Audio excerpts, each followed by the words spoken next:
Ta maison sera à moi quand tu mourras, papa. En fait, pourquoi attendre si longtemps? Mon fils Michael a prononcé ces mots tout en coupant son steak, sans même lever les yeux de son assiette. Comme s'il commentait la météo ou me demandait de lui passer le sel. C'était un mardi d'octobre, à 7 heures du soir, à la table de ma propre maison à Portland, dans l'Oregon. La même table où j'avais appris à Michael à se servir d'un couteau et d'une fourchette à l'âge de 5 ans. La même table où nous avons célébré chaque anniversaire, chaque réussite scolaire, chaque moment important de sa vie. Je m'appelle James, j'ai 72 ans, et à ce moment-là, j'ai eu l'impression que mon propre fils m'avait poussé d'une falaise. « Qu'est-ce que tu as dit ?» ai-je demandé, encore en train d'assimiler les mots que je venais d'entendre. « Tu m'as très bien entendu. » Michael m'a enfin regardé, les yeux froids comme la glace. « Cette maison vaut près de 500 000 $. Ta retraite disparaît chaque mois dans les factures médicales et autres futilités. Tu peux à peine monter les escaliers sans être essoufflé. » Sa femme Rebecca acquiesçait à ses côtés, comme un chien obéissant approuvant son maître. Elle arborait ce sourire faux qu'elle s'entraînait à faire devant le miroir.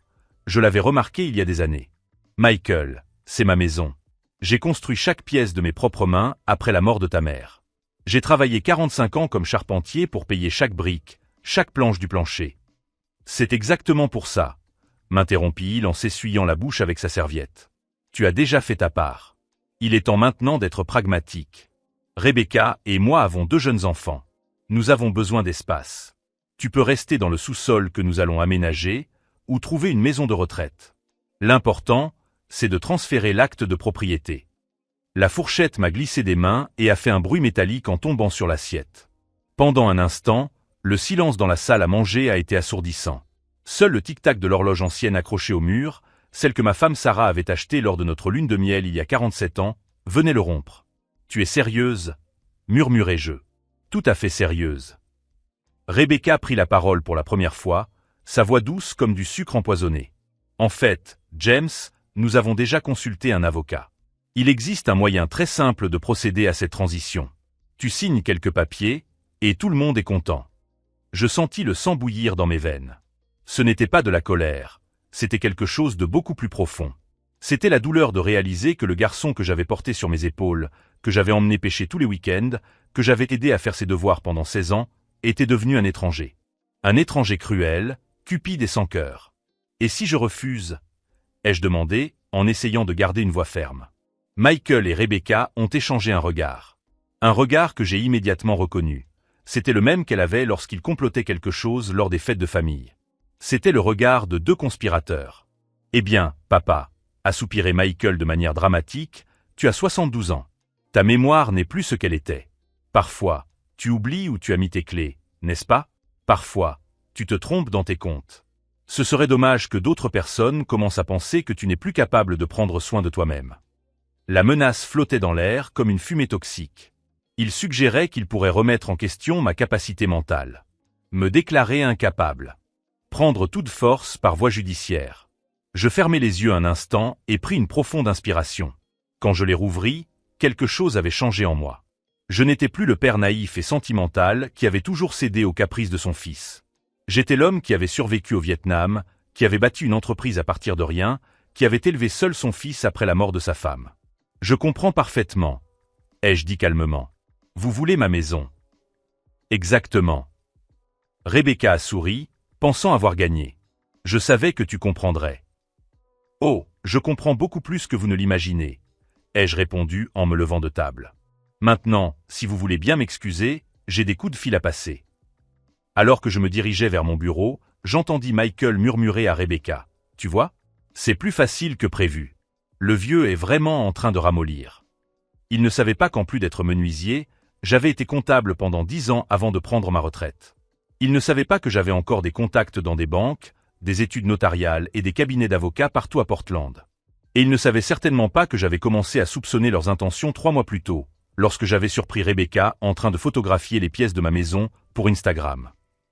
Si cette histoire vous touche, n'oubliez pas de vous abonner à la chaîne. Car ce qui s'est passé ce soir-là, lorsque Michael a ouvert le réfrigérateur, a tout changé pour toujours. Pendant qu'ils célébraient leur victoire dans la salle à manger, je passais déjà le premier appel qui scellerait leur destin. Ils ne savaient pas qu'ils venaient de réveiller le mauvais côté d'un homme qui n'avait plus rien à perdre. Le premier appel était destiné à mon avocat, Robert Chen, qui s'occupait de mes affaires depuis plus de 20 ans. Lorsque je lui ai expliqué la situation, le silence à l'autre bout du fil a duré près d'une minute. « James, tu es sûr d'avoir bien entendu ?» Sa voix trahissait un mélange d'incrédulité et d'indignation.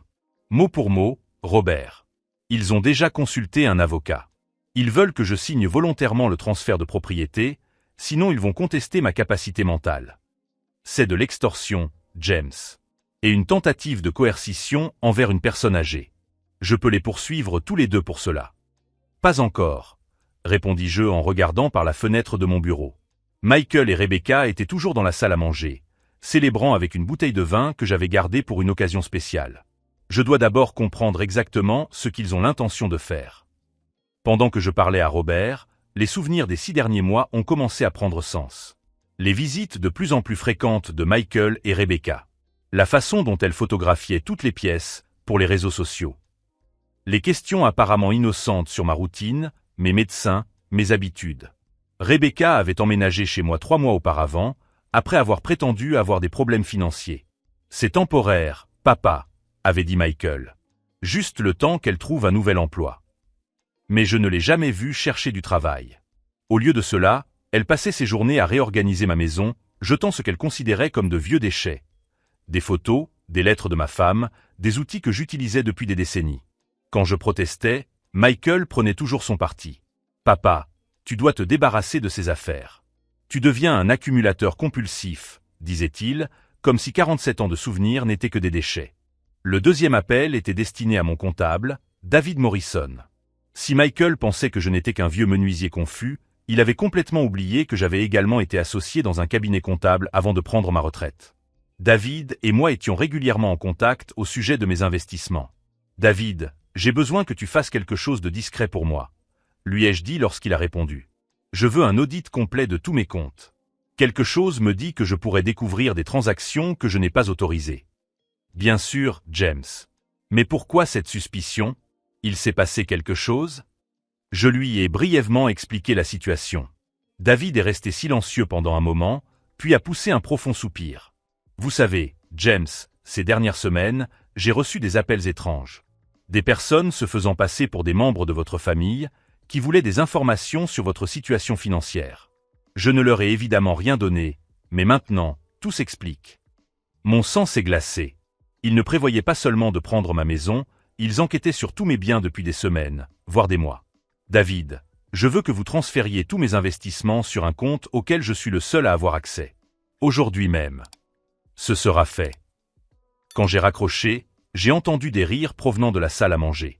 Michael racontait à Rebecca quelque chose qui s'était passé au travail, comme si c'était une soirée familiale normale. Comme s'il n'avait pas fini de menacer de voler tout ce pour quoi j'avais travaillé toute ma vie. Le troisième appel a été le plus difficile. Mon frère Thomas vivait à Seattle, et nous ne nous étions pas parlé depuis près de 2 ans, non pas à cause d'une dispute, mais parce que nous étions tous les deux très occupés. Quand je lui ai raconté ce qui s'était passé, il s'est mis en colère. « Ce gamin gâté !» a grogné Thomas. « J'ai toujours su que Rebecca était toxique. Tu te souviens quand elle est venue à l'enterrement de Sarah et qu'elle a mesuré les pièces de ta maison? J'avais oublié cela. Lors des funérailles de ma femme, 3 ans auparavant, Rebecca avait fait le tour de la maison avec un air calculateur, comme si elle évaluait tout. À l'époque, j'avais pensé que c'était simplement de la curiosité ou de la nervosité due au deuil. Tom, j'ai besoin que tu viennes à Portland. Discrètement. Et amène Mark. Mark était le neveu de Thomas, détective privé à Seattle. Si Michael et Rebecca avaient l'intention de remettre en question ma santé mentale, j'avais besoin d'une documentation complète sur tout ce qui se passait. Nous serons là demain, a déclaré Thomas sans hésiter. Et James? Mettons fin à cette mascarade avant qu'elle ne commence. Une fois les appels terminés, je suis retourné dans la salle à manger. Michael et Rebecca étaient en train de finir la bouteille de vin. Mon vin à $500 que j'avais gardé pour l'anniversaire de mariage que Sarah et moi n'avions jamais eu l'occasion de célébrer. « Papa, » dit Michael, un peu éméché, « nous espérons que tu ne prendras pas notre conversation personnellement. Ce ne sont que des affaires. » « Des affaires, ai-je répété en me servant un verre d'eau. Je comprends parfaitement. Rebecca m'a souri avec cette expression condescendante que j'avais appris à détester. « Tu verras, James. Quand nous nous occuperons de tout, ta vie sera beaucoup plus simple. Plus de soucis de factures, d'entretien de la maison, de décisions difficiles. Plus de responsabilités, ajouta Michael. Vous pourrez enfin vous détendre. Ce qu'il voulait vraiment dire, c'était plus d'autonomie, plus de dignité, plus de choix. Il voulait faire de moi un fantôme dans ma propre vie, un locataire toléré dans le sous-sol de la maison que j'avais construite de mes propres mains. J'ai une question, dis-je calmement. Si vous gardez la maison, où vais-je vivre exactement? Michael et Rebecca échangèrent un rapide regard, le même qu'ils avaient échangé pendant le dîner. Eh bien, commença Rebecca, il y a une très bonne maison de retraite à 20 minutes d'ici. La Golden Years Residence. Nous l'avons visitée la semaine dernière, juste pour voir. Ils avaient déjà visité des maisons de retraite. Ils avaient déjà prévu où me mettre. C'est un endroit magnifique, ajouta rapidement Michael. Des activités, des infirmières, d'autres personnes âgées avec qui se lier d'amitié. Vous allez adorer. Et vous leur avez déjà parlé de moi. Ils ont échangé un autre regard. Cette fois, j'ai vu Rebecca faire un petit signe de tête à Michael. Nous avons juste demandé s'il y avait des places disponibles, a-t-il menti. Rien de définitif. Mais je connaissais mon fils. Je connaissais ses expressions, ses tics, son langage corporel. Il mentait effrontément. Ils n'avaient pas seulement demandé s'il y avait des places disponibles. Ils avaient fait une réservation. Ce soir-là, après qu'ils se soient couchés dans la chambre d'amis qu'ils considéraient désormais comme la leur, je suis resté éveillé dans la cuisine à boire du café et à prendre des notes. Chaque conversation étrange des derniers mois, chaque question apparemment innocente, chaque changement de comportement, tout commençait à former un schéma. Michael avait commencé à remettre en question mes décisions financières il y a 4 mois. Rebecca avait commencé à réorganiser ma maison il y a 3 mois. Les appels à mes professionnels avaient commencé il y a 2 semaines. Le calendrier était clair, ils planifiaient cela depuis longtemps. Mais ils avaient commis une erreur cruciale. Ils avaient complètement sous-estimé l'homme que j'étais. Pas seulement le menuisier à la retraite, mais l'ancien comptable, le vétéran du Vietnam, l'homme qui avait battu une entreprise à partir de rien et élevé seul son fils après avoir perdu sa femme. Il pensait que l'âge était synonyme de faiblesse. Il ne savait pas que l'âge pouvait aussi être synonyme d'expérience, de patience et d'un réseau de contacts construit au fil des décennies. Pendant qu'ils dormaient paisiblement, confiants dans leur victoire imminente, je commençais tout juste à mobiliser des ressources dont ils ne soupçonnaient même pas l'existence. Et ce qu'ils allaient découvrir dans les jours suivants allait complètement changer la donne du jeu auquel ils pensaient jouer. Le lendemain matin, je me suis réveillé au son de voix provenant de la cuisine. Michael et Rebecca discutaient à voix basse, comme s'ils complotaient. Je descendis silencieusement les escaliers et m'arrêtai dans le couloir, où je pouvais parfaitement les entendre. Ils semblaient très calmes hier soir, disait Rebecca. Trop calmes. J'ai peur qu'ils préparent quelque chose. Détends-toi, répondit Michael en mâchant quelque chose. Que peut-il faire? C'est un vieil homme de 72 ans. De plus, nous avons déjà parlé au docteur Peterson. Il a dit qu'il pouvait attester que papa montrait des signes de déclin cognitif. Mon sang se glaça. Le docteur Peterson était mon médecin depuis 15 ans. Comment diable avait-il réussi à lui parler de mon état mental? Mais s'il ne signe pas les papiers de son plein gré? Insista Rebecca. Alors nous passerons au plan B. Peterson a déjà dit qu'il pouvait recommander une évaluation psychiatrique. Avec l'historique des oublis que nous avons documenté ces derniers mois, il ne sera pas difficile de convaincre un juge qu'il a besoin d'un tuteur légal. Des oublis qu'ils avaient documentés. J'ai senti une vague de nausées m'envahir. Ils avaient délibérément saboté ma routine, caché mes clés, déplacé des objets, modifié les dates de mes rendez-vous dans mon agenda. Tout cela pour créer un schéma de confusion mentale qu'ils pourraient utiliser contre moi. Et si ça ne marche pas? Demanda Rebecca. Ça marchera. Et si ça ne marche pas, nous pouvons toujours accélérer le processus. Il a 72 ans, des problèmes cardiaques mineurs. Les accidents arrivent aux personnes âgées. Ces mots résonnèrent dans mon esprit comme un coup de feu. Mon propre fils suggérait, non, planifiait activement ma mort. Je montai les escaliers en silence, entrai dans ma chambre et fermai la porte. Mes mains tremblaient tandis que je prenais le téléphone pour appeler Thomas. Tom, il parle d'accélérer le processus, murmurai-je au téléphone. Michael a suggéré que des accidents arrivent aux personnes âgées. Le silence à l'autre bout du fil dura près d'1 minute. Quand Thomas a enfin parlé, sa voix était chargée d'une colère froide que je n'avais pas entendue depuis notre jeunesse dans l'armée. Ce fils de pute. James, Mark et moi sommes à 2 heures de Portland. Nous sommes sur la route depuis hier soir. Ne fais rien avant notre arrivée. Ne mange rien de ce qu'il t'offre, ne bois rien, ne prends aucun médicament. Tu m'entends? Oui, mais Tom. Écoute-moi bien, James. On est passé de l'extorsion au complot d'assassinat. Marc enregistre déjà toutes nos conversations comme preuve. Quand on arrivera, on installera des caméras de surveillance dans toute la maison. Ils viennent de creuser leur propre tombe. Quand j'ai raccroché, j'ai entendu des pas dans l'escalier. Michael montait. Papa. Il frappa à la porte. Ça va? J'ai entendu des voix. Ça va, mon fils, répondis-je en gardant une voix ferme. Je parlais juste à un ami. Quel ami? La question fut posée trop rapidement, trop soupçonneusement. Il surveillait même mes appels téléphoniques. Bob Williams, de mon ancien travail, ai-je menti? Il a appelé pour prendre de mes nouvelles. Ah. Une pause. C'est bien. Descends prendre ton petit déjeuner quand tu es prêt. Rebecca a fait des pancakes. Des pancakes que je n'aurais pas touchés, même si c'était la dernière nourriture sur Terre. J'ai passé toute la matinée dans ma chambre, faisant semblant de dormir. À travers la fenêtre, je voyais Michael et Rebecca dans le jardin, gesticulant et discutant intensément. À un moment donné, j'ai vu Rebecca photographier à nouveau les fenêtres de la maison, mais cette fois-ci, elle mesurait les distances, vérifiait les angles. Comme si elle planifiait une mise en scène. À 2 heures de l'après-midi, j'ai entendu une voiture s'arrêter dans l'allée. J'ai regardé par la fenêtre et j'ai vu Thomas sortir d'un SUV noir, suivi d'un homme plus jeune que j'ai reconnu comme étant Marc. Ils ont marché jusqu'à la porte d'entrée avec l'assurance de ceux qui ont un but précis. La sonnette a retenti. J'ai entendu des pas rapides, Rebecca se précipitant pour ouvrir avant que Michael n'arrive du garage. Puis-je vous aider? Sa voix est parvenue jusqu'à ma chambre. Thomas Watson, frère de James.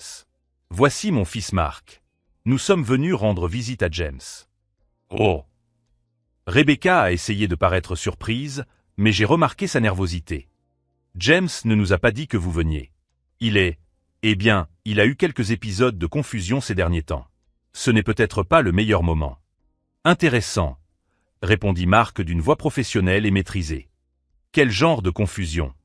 Eh bien, il oublie où il range ses affaires, il confond les dates. Parfois il ne reconnaît pas les gens. Je vois. Et depuis combien de temps cela dure-t-il? Environ 3 mois, peut-être 4. Je descendis les escaliers à ce moment-là, apparaissant dans le salon comme si j'avais entendu des voix. Tom! M'écriai-je en serrant mon frère dans mes bras. Marc! Quelle merveilleuse surprise! Je regardai Rebecca droit dans les yeux. Excusez-moi, Rebecca, vous avez dit que j'avais des troubles mentaux? J'ai dû manquer cette partie. Ma mémoire est toujours parfaite. Merci. Son visage pâlit visiblement. Oncle James, dit Marc en me serrant dans ses bras. Vous avez l'air en pleine forme. Très lucide et en bonne santé. Merci, Marc. Et vous arrivez à point nommé. J'étais justement en train de classer des documents importants. Vous pourriez peut-être m'aider à tout réviser. Je vis Rebecca échanger un regard désespéré avec Michael, qui venait d'entrer par la porte arrière.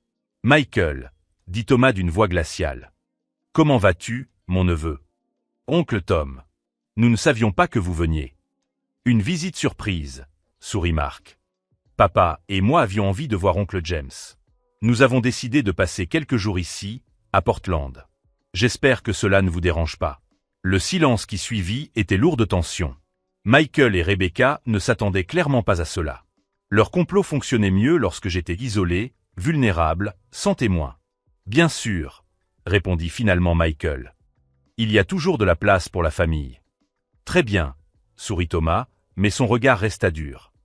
James, que diriez-vous de nous montrer ces documents?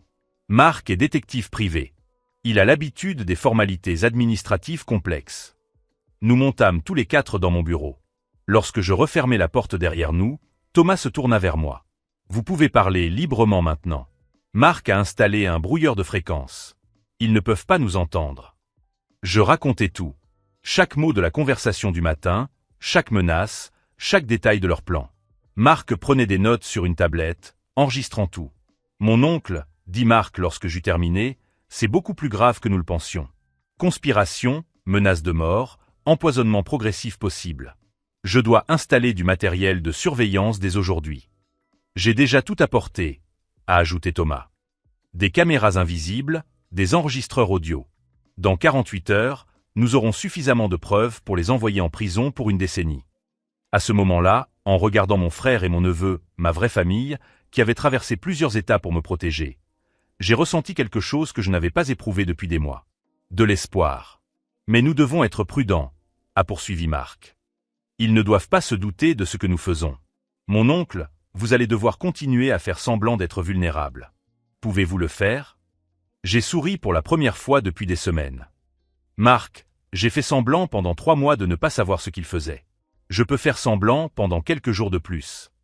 Et nous serons là, à surveiller chacun de leurs mouvements, a déclaré Thomas en posant sa main sur mon épaule. Cette fois, James, tu n'es pas seul. Lorsque nous sommes descendus, Michael et Rebecca étaient dans la cuisine, en train de chuchoter intensément. Ils se sont arrêtés dès qu'ils nous ont vus. « Tout va bien, papa ?» a demandé Michael, essayant de paraître inquiet. « Tout va très bien, mon fils. Tom et Mark vont rester quelques jours. Ça va être sympa d'avoir de la famille à proximité. » J'ai vu le masque de Michael glisser pendant une fraction de seconde. Une lueur de panique pure a traversé ses yeux avant qu'il ne reprenne son expression habituelle. « Bien sûr, papa. La famille est importante. » Mais à ce moment précis, en le regardant essayer de cacher son désespoir, j'ai réalisé quelque chose qui a tout changé. Il n'était plus mon fils, le garçon que j'avais élevé, protégé et aimé. C'était un étranger dangereux qui portait par hasard mon nom de famille. Et les étrangers dangereux, comme je l'avais appris au Vietnam, devaient être traités avec la même froideur calculée qu'ils affichaient. À partir de ce moment, je n'étais plus sur la défensive. Je planifiais la contre-attaque. Et Michael, mon cher fils ingrat, était sur le point de découvrir que sous-estimer un vétéran de guerre de 72 ans avec 45 ans d'expérience dans les affaires avait été l'erreur la plus coûteuse de sa vie. Lors de cette première nuit avec Thomas et Mark à la maison, nous avons installé le matériel de surveillance. Des caméras microscopiques dans les coins des pièces, des enregistreurs audio dissimulés dans des objets décoratifs, des microphones directionnels qui captaient les conversations à travers les murs.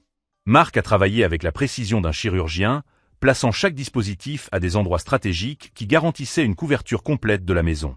Mon oncle, murmura-t-il en fixant une caméra derrière l'horloge du salon, dans 48 heures, nous aurons suffisamment de matériel pour les envoyer en prison. Mais vous devez continuer à agir normalement. Ils ne doivent pas se douter de quoi que ce soit.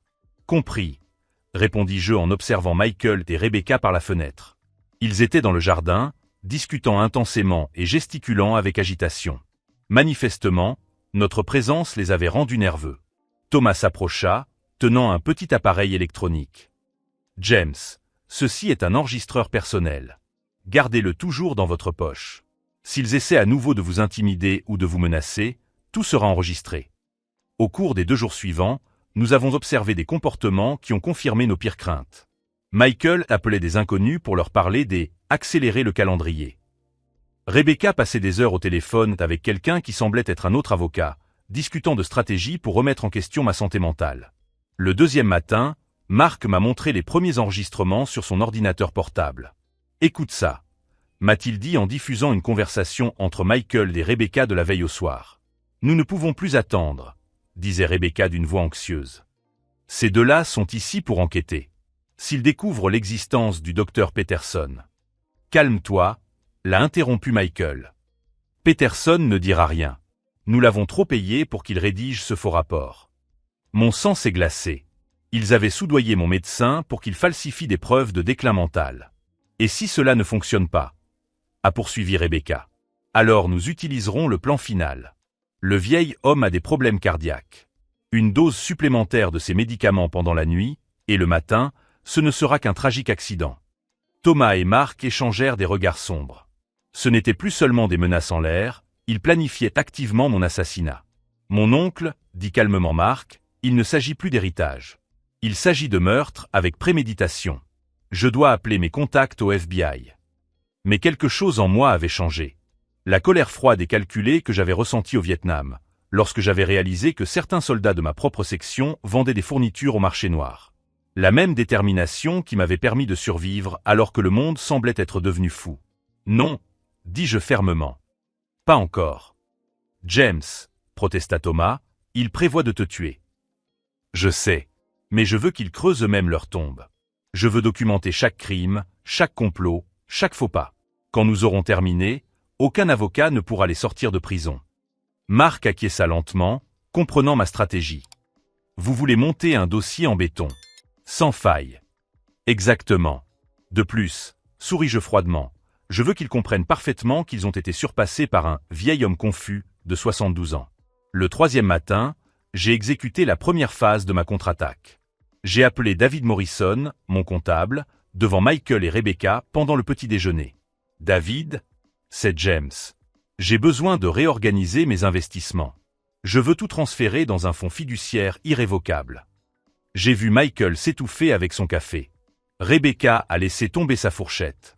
Oui, je veux que mon frère Thomas en soit l'administrateur, ai-je poursuivi en observant leur réaction. Et que les bénéficiaires soient uniquement des associations caritatives pour les anciens combattants. Quoi? Michael s'est levé brusquement. Papa, tu ne peux pas faire ça. Bien sûr que je peux, mon fils. C'est mon argent. Mais, a balbutié Rebecca, et la famille? Et tes petits-enfants? Quels petits-enfants? Ai-je demandé innocemment. Vous ne me les avez jamais amenés me rendre visite. La vérité était qu'il tenait délibérément les enfants éloignés de moi, prétextant que j'étais trop confus pour être un grand-père convenable. David, ai-je poursuivi au téléphone, pouvez-vous préparer les papiers pour cet après-midi?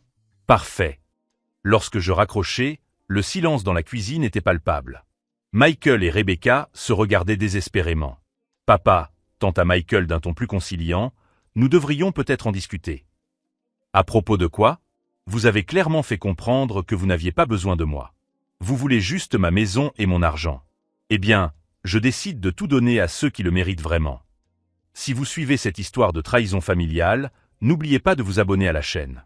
Car ce que Michael et Rebecca ont fait cet après-midi-là a dépassé toutes les limites de la décence humaine. Rebecca s'est enfuie de la cuisine, et je l'ai entendu passer des coups de fil désespérés depuis sa chambre. Michael m'a regardé avec une expression que je n'avais jamais vue auparavant, un mélange de haine pure et de panique. « Tu fais ça pour nous punir », a-t-il dit entre ses dents. « Non, mon fils. Je fais ça pour me protéger. Vous avez clairement exprimé vos intentions. » « Quelles intentions ?» J'ai souri. « Tu veux vraiment que je réponde à cette question ?» Il a quitté la cuisine sans dire un mot. Grâce aux caméras de Marc, nous avons assisté à la conversation désespérée qu'ils ont eue dans la chambre. Il sait. Rebecca était hystérique. Il l'a découvert d'une manière ou d'une autre. C'est impossible, répondit Michael, mais sa voix tremblait. Comment pourrait-il le savoir? Peu importe comment. L'important, c'est que nous devons agir maintenant, avant qu'il ne signe ses papiers. Tu suggères. Je suggère que nous fassions ce dont nous avons discuté. Ce soir. Avant qu'il ne soit trop tard. Marc appuya sur le bouton d'arrêt de l'enregistrement et me regarda. Oncle, ils vont essayer ce soir. Je dois appeler la police maintenant. Mais je secouai la tête. Pas encore, Marc. Je veux les prendre en flagrant délit. Je veux qu'ils ne puissent pas nier ce qu'ils avaient prévu. C'est trop dangereux. Fais-moi confiance, répondis-je en touchant le petit flacon que j'avais préparé dans l'après-midi. J'ai appris certaines choses dans l'armée que vous ne savez pas. Ce soir-là, lorsque Michael m'apporta mon thé apaisant dans ma chambre, je l'acceptai avec un sourire reconnaissant. Merci, mon fils. Tu as toujours été si attentionné. Il me sourit en retour, mais ses yeux étaient froids comme la mort. Ce qu'il ne savait pas, c'est que j'avais remplacé le contenu de la tasse pendant qu'il montait les escaliers. Et ce qui allait se passer lorsqu'il descendrait pour vérifier si je m'étais endormi pour toujours, allait changer nos vies à jamais. Le piège était tendu. Et mon cher fils était sur le point de tomber dedans. À 2 heures du matin, j'ai entendu les pas prudents de Michael descendre les escaliers. Grâce aux caméras de Marc, Thomas et moi regardions tout depuis le bureau. Michael utilisait une petite lampe de poche, se déplaçant comme un voleur dans la maison dont il prévoyait d'hériter. Il s'est arrêté devant la porte de ma chambre, a collé son oreille contre le bois et a murmuré « Papa, tu es réveillé ?» Silence total. J'étais allongé sur le lit, immobile, contrôlant ma respiration pour paraître profondément inconscient. Michael a tourné lentement la poignée et est entré. La lumière de la lampe torche a balayé la pièce jusqu'à s'arrêter sur mon visage. Il s'est approché et a vérifié mon pouls dans mon cou avec des doigts tremblants. « Merde !» a-t-il murmuré. Il respire encore. C'est alors que j'ai entendu Rebecca murmurer dans le couloir. « Et maintenant ?»« Le thé n'a pas suffi, » a répondu Michael, frustré. « Je vais devoir en utiliser davantage. » Il est sorti de la chambre et est revenu 2 minutes plus tard avec une seringue. Mon sang s'est glacé. Ils avaient préparé un plan B pour s'assurer de ma mort. Michael s'est approché à nouveau, a déballé la seringue et a cherché une veine dans mon bras. C'est à ce moment-là que j'ai mis en œuvre la première phase de ma contre-attaque. « Tu cherches ça ?» ai-je demandé en m'asseyant sur le lit et en allumant la lampe. Michael a fait un bond en arrière, laissant tomber la seringue par terre. Son visage était blanc comme un linge. « Papa, tu étais réveillé ? » ?»« Toute la nuit, mon fils. » Je me suis levé lentement et me suis dirigé vers la fenêtre. « Cette seringue est intéressante. Que contient-elle ? » Je peux t'expliquer. Je n'en doute pas. Mais d'abord, si on appelait Rebecca, elle voudra sûrement entendre cette explication. J'ai ouvert la porte et trouvé Rebecca collée à la porte, qui avait manifestement tout entendu. « Ah, Rebecca, quelle coïncidence de te trouver ici. Entre, je t'en prie. » Elle entra en tremblant, essayant de forcer un sourire. « James, que se passe-t-il ? » Bonne question. Je me dirigeai vers le bureau et pris une enveloppe épaisse. Peut-être que cela répondra à ta question.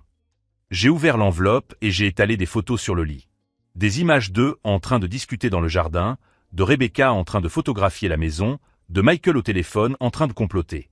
Toutes prises par les caméras de Mark au cours des 3 derniers jours. Vous reconnaissez ces photos ? Ai-je demandé calmement. Le silence était assourdissant. Michael a essayé de prendre l'une des photos, mais je l'ai retirée. Ne touchez pas. Ce sont des preuves. Des preuves de quoi ? Rebecca a essayé de paraître indignée, mais sa voix tremblait. J'ai pris un autre enveloppe et j'ai sorti les transcriptions des conversations que nous avions enregistrées. Des preuves d'un complot d'assassinat, ai-je lu à haute voix. Citation de la conversation d'avant-hier, le vieux a des problèmes cardiaques. Une dose supplémentaire de ses médicaments pendant la nuit, et demain matin, ce ne sera qu'un tragique accident. Michael s'est effondré sur une chaise. Comment as-tu ? Comment je le savais ? J'ai souri froidement. Michael, tu as oublié quelque chose d'important. Avant d'être charpentier, j'étais comptable. Avant d'être comptable, j'étais soldat. Et les soldats apprennent à détecter les embuscades. Rebecca tenta de quitter la pièce, mais Thomas apparut dans l'embrasure de la porte, lui bloquant le passage. « Salut, Rebecca. Tu vas quelque part ? » « Tom, balbutia-t-elle. Je suis contente de te voir. J'en suis sûr. Mark, tu peux entrer aussi ? Mark entra, portant une tablette et du matériel d'enregistrement. Michael, Rebecca, dit-il d'un ton professionnel, je suis détective privé agréé. J'ai enregistré toutes vos conversations des 3 derniers jours. Complot en vue de commettre un meurtre, tentative de coercition sur une personne âgée, falsification de documents médicaux. Michael finit par exploser. Vous ne pouvez rien prouver. Nous n'avons rien fait de mal. Je m'approchai de lui et lui pris la main, le forçant à me regarder dans les yeux. Mon fils, il y a 15 minutes, tu as essayé de m'injecter quelque chose pendant que je dormais. Tu ne trouves pas que c'est mal ? C'était juste pour t'aider à mieux dormir. Avec de l'insuline concentrée. Mark l'interrompit en ramassant la seringue par terre avec des gants. Ça tuerait un diabétique, alors imagine un homme en bonne santé de 72 ans. Rebecca se mit à pleurer. C'était son idée. Je n'ai jamais voulu te faire de mal, James. Mensonge, cria Michael. C'est toi qui as tout suggéré. C'est toi qui as dit que j'étais trop faible pour faire ce qui devait être fait.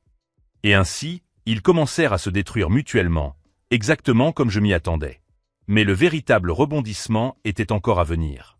Avant que vous ne continuiez à vous accuser mutuellement, les ai-je interrompus, il y a quelque chose que vous devez savoir. Vous vous souvenez de ces documents que j'ai signés pour tout transférer à une œuvre caritative ? Ils ont tous deux acquiescé, l'air confus. Ils étaient faux. David Morrison, mon comptable, n'a jamais préparé aucun document. C'était juste un test pour voir jusqu'où vous iriez. Michael pâlit. Mais ce n'est pas tout, ai-je poursuivi en savourant chaque mot. Ce matin, pendant que vous dormiez, j'ai effectivement transféré tous mes biens. Non pas à une œuvre caritative, mais à un fonds fiduciaire géré par Thomas, avec une clause très spécifique. J'ai pris le véritable document sur le bureau. Si quelque chose m'arrive, accident, maladie soudaine, mort suspecte, tout ira automatiquement à la Fondation des anciens combattants. Mais si je vis jusqu'à 80 ans, tout me reviendra. Rebecca s'effondra sur le sol. Cela signifie que vous ne toucherez pas un centime, compléta Thomas en souriant. Ni maintenant, ni jamais. Michael se leva, le visage déformé par la colère. Vous ne pouvez pas faire ça. Je suis votre fils. Tu étais mon fils, répondis-je tristement. Le Michael que j'ai élevé est mort quelque part en chemin. Celui qui a essayé de me tuer ce soir est un étranger. À ce moment-là, Nous avons entendu des sirènes approcher. Ah, dit Mark avec désinvolture, j'ai oublié de le mentionner. J'ai appelé la police il y a 5 minutes. Tentative de meurtre en flagrant délit. Michael et Rebecca se regardèrent désespérément, comprenant enfin qu'ils avaient tout perdu. Papa, tente à Michael une dernière fois, si tu ne témoignes pas contre nous. Je ne témoignerai pas, l'interrompis-je. Une lueur d'espoir traversa son regard. Mark va témoigner. Thomas va témoigner. Les enregistrements vont témoigner. Les photos vont témoigner. Et cette seringue avec tes empreintes va témoigner. La police entra à ce moment-là et regarda Michael et Rebecca être menottés et emmenés. Michael cria mon nom une dernière fois avant d'être mis dans la voiture de police, mais ce n'était pas un cri de colère. C'était un cri de reconnaissance. Il avait enfin compris que l'homme qu'il avait tenté de tuer n'était pas un vieil homme confus et vulnérable. C'était un stratège expérimenté qui avait feint la faiblesse pour révéler la véritable nature des prédateurs qui l'entouraient. Alors que les lumières rouges et bleues disparaissaient dans l'aube, Thomas posa sa main sur mon épaule. « C'est fini, James. »« Non, » répondis-je en regardant par la fenêtre. « Ça commence maintenant. » 6 mois après le procès, je reçus une lettre de la prison. L'écriture tremblante de Michael me fit hésiter avant de l'ouvrir. À l'intérieur, seulement 3 lignes. « Papa, je sais que je ne mérite pas ton pardon. Mais tu dois savoir que j'ai enfin compris qui je suis devenu. Rebecca m'a utilisé, mais cela n'excuse rien. » J'ai plié la lettre et l'ai rangée dans un tiroir que j'ouvre rarement. Je n'ai pas répondu. Certains ponts, lorsqu'ils sont complètement brûlés, ne doivent pas être reconstruits. Le procès avait été plus dramatique que n'importe quel scénario de film. Rebecca avait tenté de rejeter toute la responsabilité sur Michael, affirmant qu'elle avait été contrainte. Michael, quant à lui, avait finalement révélé comment elle avait manipulé chaque situation, lui mettant des idées dans la tête pendant des mois. « Elle m'a dit que tu perdais la raison », a-t-il témoigné en me regardant droit dans les yeux. Elle a dit que ce serait un acte de miséricorde d'accélérer l'inévitable. L'accusation a présenté nos enregistrements, les photographies, la seringue contenant de l'insuline concentrée. Le jury a délibéré pendant seulement 2 heures. Michael a été condamné à 8 ans pour tentative de meurtre et complot. Rebecca, à 12 ans pour avoir été le cerveau derrière le plan. Lorsque la sentence a été prononcée, Michael s'est effondré. Rebecca a simplement fixé le plafond, comme si elle calculait combien de temps elle allait perdre de sa vie à cause de cette ambition. Thomas est resté avec moi pendant les premières semaines après le procès. Mark venait régulièrement me rendre visite, s'assurant que je gérais bien la situation. « Mon oncle, m'a-t-il dit un après-midi, vous avez sauvé votre propre vie. Mais vous en avez aussi sauvé d'autres. Nous avons mené une enquête plus approfondie et découvert qu'ils avaient d'autres cibles. » Apparemment, Rebecca avait approché 3 personnes âgées fortunées au cours des 2 dernières années. L'un d'eux, M. Henderson, de Seattle, est mort naturellement à l'âge de 75 ans, laissant tout à sa dévouée aide-soignante, Rebecca. Si nous ne l'avions pas arrêté, a poursuivi Mark, il y aurait eu d'autres victimes. Le fait de réaliser que ma situation n'était pas unique m'a donné une perspective différente sur toute cette expérience.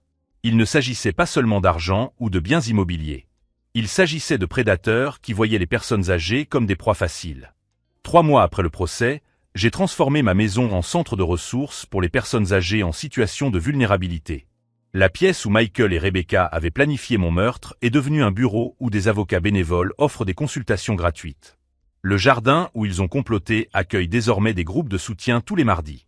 Des hommes et des femmes de mon âge partagent des histoires similaires. Des enfants devenus des étrangers, des parents qui voyaient un héritage là où il aurait dû y avoir de l'amour.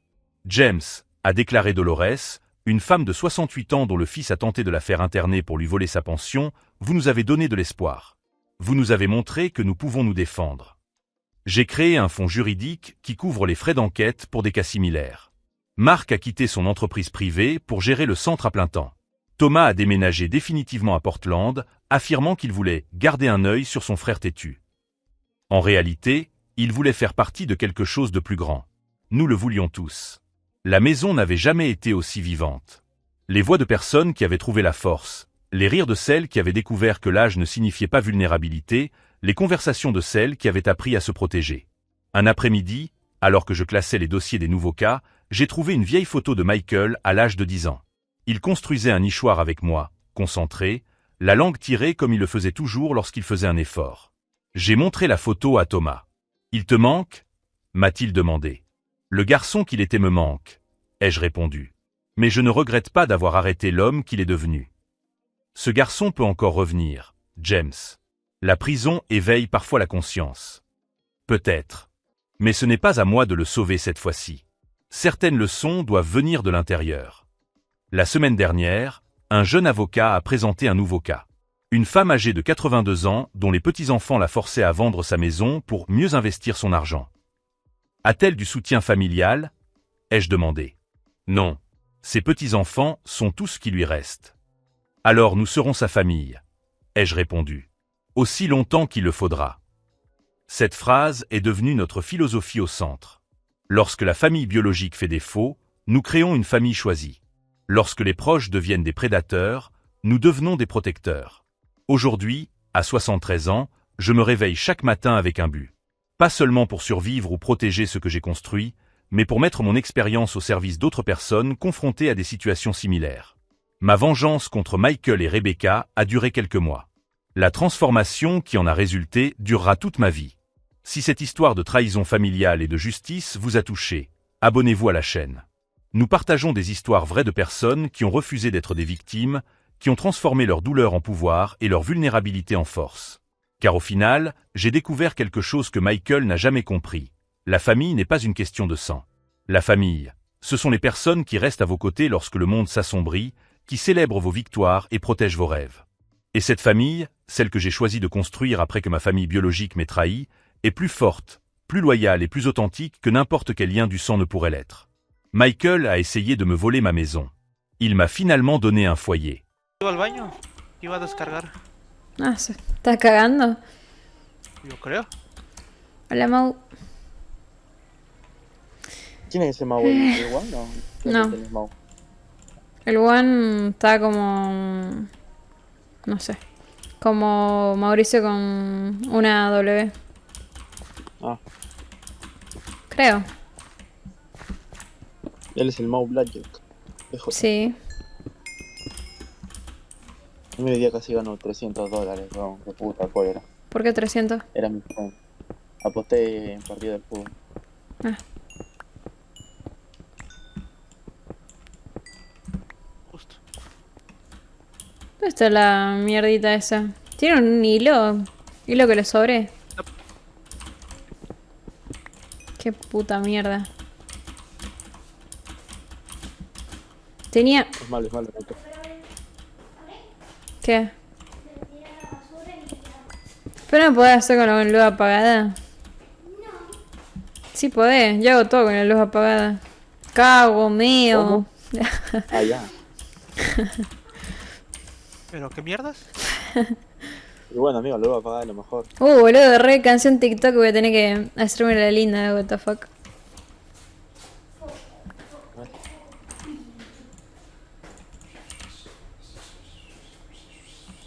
Mauricio, momento de edit. No puedo con esta luz, boludo, no me favorece.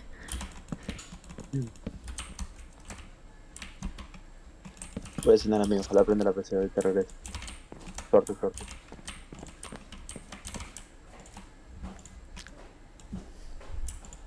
Ella todavía no desarrolló la visión térmica, con razón. Pero boludo, qué tonta, ¿cómo no va a poder ver bajo la luz de... Va, sin luz. Nunca se... ¿Cómo se llama? Nada, no dije Oye, nada. pásame tus libros. ¿Libros? Sí, Juan. Te paso lo que tengo de caña y me sobró de cuero. A ver. Una caña, mamón.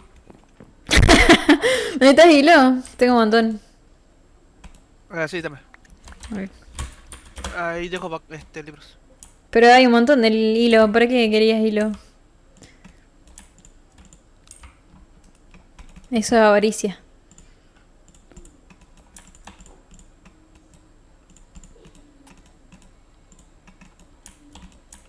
Me pasa uno de caña. ¿Qué tiene? ¿Pero qué tiene? Chocolate de leche.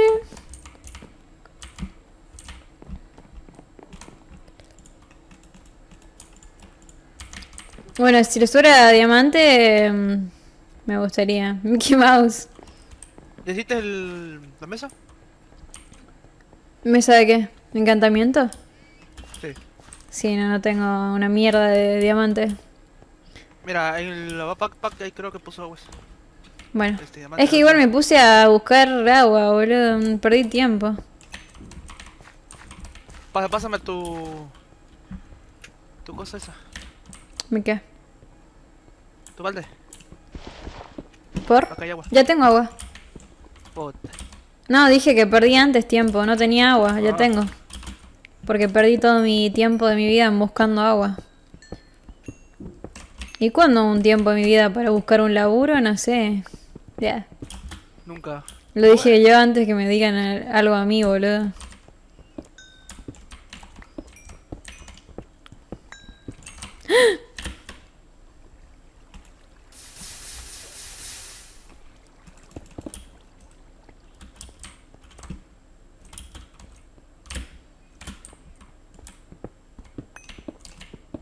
¿Qué pedo, puto? Ahora me estás picoteando. Hola, hijo. ¿Cómo estás? ¿Qué fue, hijo? No sé si alguien ¿Me más tienes hilo? habló, pero... Sí. ¿Estás con delay? Hace rato tengo hilo. Pero ¿cuánto tienes? Un montón. Ah, bueno.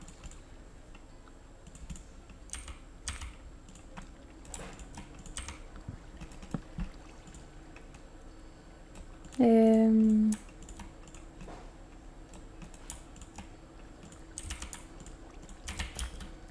You're mine. ¿Qué pasó?